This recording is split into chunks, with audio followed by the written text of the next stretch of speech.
This video is for anyone that really struggles not just to concentrate for extended periods of time on work, but also struggles to get going. And this is something I've struggled with extremely heavily. Anyone that knows me, sometimes I don't work that hard. So I've got this combination of things which I'm going to explain to you now, and it's more about the principles because you'll find the individual things that actually make you concentrate. But if you use this sort of framework, you'll be able to find the things that help you concentrate. Okay, and there's really two aspects to this. I'm not a big fan of rewarding yourself for having done work, as I find eventually the dopamine from the reward is going to wear off, and also the work itself is the reward. I think what a lot of people struggle with is getting going and staying going, but once it's done, it is satisfying. So there's two sides, which is getting going and staying going. And you hear a lot of people talking about a to-do list, right? And planning it the night before. I don't know if planning it the night before is that good, because when I finally get to something that I've planned the night before, usually my motivation for doing it has worn off completely, and getting me to actually sit down and doing it is a no-go. So I prefer something which I find, which I think is called sharpening the axe. And it was someone famous said if I had an hour to cut down a tree, I would spend the first 30 minutes sharpening my axe.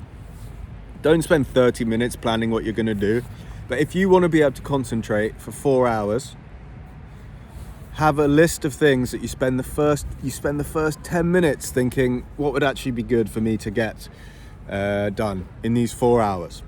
So it's not too much time, but plan it when you get to the moment. Then you want, instead of just having a list, dash, do this, dash, do that, check box. I find it massively helpful to know that I've got to check it and then also see things that I've done. It's just a bit of extra dopamine. Why wouldn't you use it? Okay, so that's the checklist. I've jumped a bit ahead. Wow, look at this, lovely. I've jumped a bit ahead, but actually, look at all the leaves. Before you start, so getting going, this is about raising your state, okay? And so this is what I mean. You need to find your own version of this. For me, I got to run. If I run, I'm in a high state. And then the next one is bravery, which is those moments where you're halfway through and you think, screw it, I'm going to stop.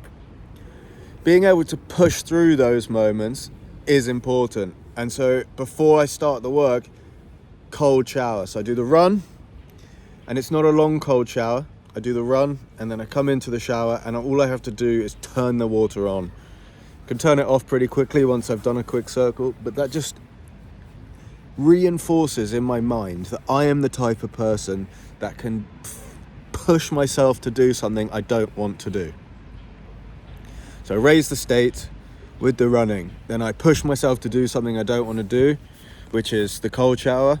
Then I sharpen the axe. So I make the list with the check boxes, and then I get going. And the reason I think that this works, I have my journal out as well, what time I start, what time I'm going to finish.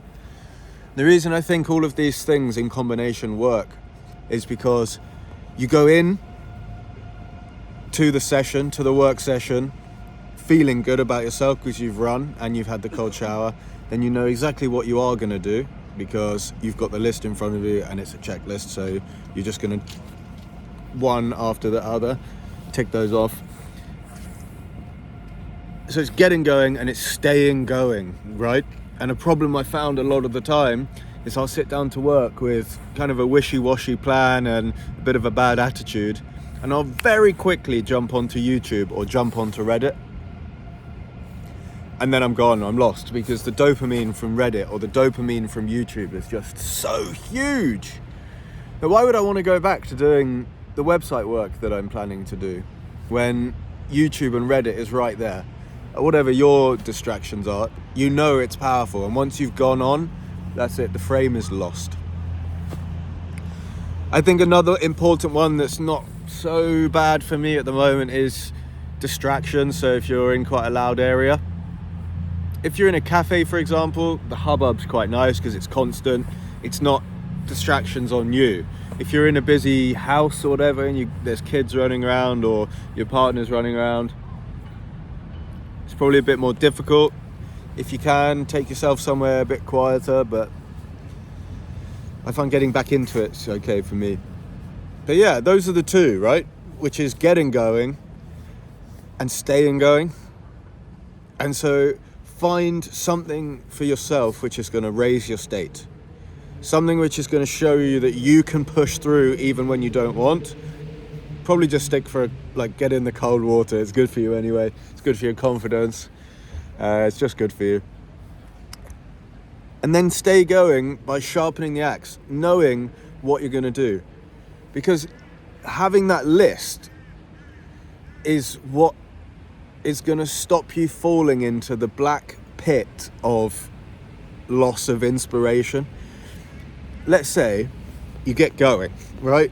And you start your work session, and then halfway through or an hour in, just like everybody, you have a little lull in your energy level and you haven't written down what you're planning on doing.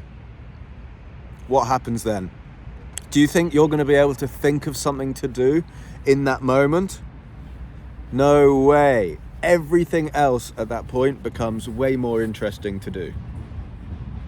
I'm Alex. This is my method for getting myself to actually finally work, which is raise your state, do something hard, make a list, make it a checklist, and sharpen the axe. All right, thanks for watching.